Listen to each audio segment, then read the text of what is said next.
दानिश सईद आपके साथ। आप सुन रहे हैं सुनो एफएम। शुक्रिया बहुत बहुत ट्यून इन करने के लिए। जनाब आज की मोटिवेशन स्टोरी, ये कहानी है एक दो भाइयों की, और ये दोनों बच्चे जब पैदा हुए तो दरअसल इन्हें कर दिया गया, इनकी वालिदा ने एक पार्क में एक बॉक्स में रख के और वो चली गई, चाहे वालिदा थी या वालिद थे, जो भी थे। उसके बाद ये बच्चे वहां से एडॉप्ट किए गए एक ऑर्फनेज की तरफ से, जो यतीम खाना होता है उनकी जानिब से। जब ये बच्चे वहां पहुंच गए और उसके बाद ये बच्चे थोड़े से बड़े हुए तो मालूम हुआ कि इन दोनों बच्चों के जो हाथ हैं वो हाथ आगे से हथेलियां नहीं हैं, यानी कि जिस तरह से हम हाथों से ग्रिप करते हैं वो हाथ ही नहीं है, सिर्फ इनके यानी लिम्स थे लेकिन हाथ नहीं थे आगे। ये बच्चे अपनी जिंदगी वहां गुजारने लगे। थोड़े से बड़े हुए तो एक खातून आई और उन्होंने देखा कि मुझे अडॉप्ट करना है एक बच्चे को। तो जब वो अडॉप्ट करने के लिए गई, उन्होंने और बच्चों को देखा, उन्होंने इन दोनों बच्चों को भी देखा, दोनों भाइयों को। तो उन्होंने कहा मुझे ये दोनों बच्चे अडॉप्ट करने हैं।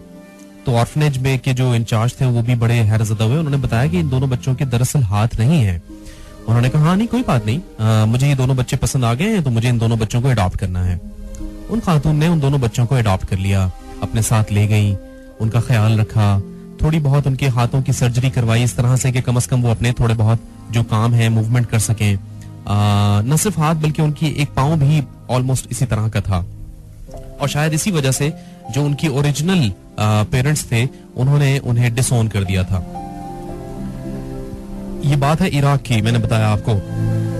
तो जनाब करते करते ये बच्चे बड़े होना शुरू हुए। उनकी वालिदा ने उन्हें तालीम भी दी, ख्याल भी रखा।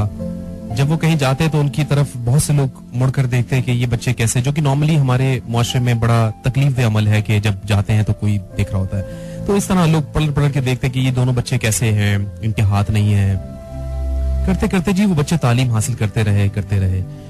उनमें से एक बच्चे की आवाज, उसको लगता था कि मेरी आवाज बहुत अच्छी है, तो उसने अपने तौर पर एक ख्वाब देखा और उस ख्वाब में उसने सोचा कि जी मैं किसी ना किसी प्लेटफॉर्म पर जरूर अपने आप को प्रोमिनेंट करूंगा और मैं किसी जगह जाकर अपना नाम रोशन करूंगा। तो उसने कोशिश की और अगर आपने प्रोग्राम देखा हो द एक्स फैक्टर, उसमें मुख्तलिफ टैलेंटेड लोग आते हैं और आकर अपना टैलेंट परफॉर्म करते हैं।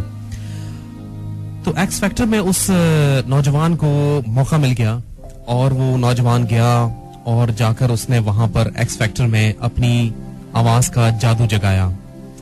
और जब उसने अपनी आवाज का जादू जगाया तो दुनिया उसकी आवाज से हैरतज़दा हो गई। न सिर्फ हैरतज़दा हो गई बल्कि जितने भी वहां बैठे हुए सामीन थे वो भी बहुत मुतासिर हुए। और मैं चाहूंगा कि उसकी आवाज में साथ साथ सुनाता रहूं आपको, और फिर मैं आपको बताऊं कि ड्रीम्स कैसे सच होते हैं, किस तरह से आप अपने ख्वाबों को सच करते हैं। कि एक वो बच्चा जो कि यतीम खाने गया और यतीम खाने के बाद उसने जिस तरह से अपने आप को प्रमोट किया, अपनी आवाज को, अपने आप को इस लायक बनाया कि वो वहां पहुंचे। सुनिए उसकी आवाज, खूबसूरत आवाज। अब इस बच्चे ने अपने हाथों में, जो हाथ इसकी हथेली नहीं है, उसमें इसने माइक्रोफोन पकड़ा है और गा रहा है। मेरी आंखें नम हैं, ये आप देखेंगे तो आपको भी यकीनन वही फीलिंग मिलेगी। I am a dreamer but I'm not the only one. I'm not the only one. खूबसूरत आवाज इमानुअल की, और जो अल्फाज हैं इस गाने के जो नहीं समझ पा रहे उनके लिए मैं ट्रांसलेट कर दूं। ये कह रहा है कि मैं ख्वाब देखने वाला हूँ, मैं ख्वाब देखता हूँ और मैं ख्वाहिश करता हूँ कि मुझे कुछ लोग ज्वाइन करें, वो भी इसी तरह से ख्वाब देखें और फिर इस दुनिया को जैसा दुनिया होनी चाहिए वैसा बनाएं। Are you a dreamer? सोचिए फिर सोचिए, आप भी दुनिया को वो दुनिया बना सकते हैं अपनी सोच से। कभी भी हिम्मत ना हारिए, कभी भी हौसला ना हारिए और बस बढ़ते जाइए। आप इस वीडियो को सर्च कर सकते हैं, सर्च करें नेवर गिव अप के नाम से, यूट्यूब पर लिखें या कहीं भी। नेवर गिव अप के आगे आप लिख दीजिए इमानुअल या आप लिख दीजिए x factor. So you will see the video and guaranteed कि आप भी अपनी आंखों को नम किए बगैर ना रह सकेंगे.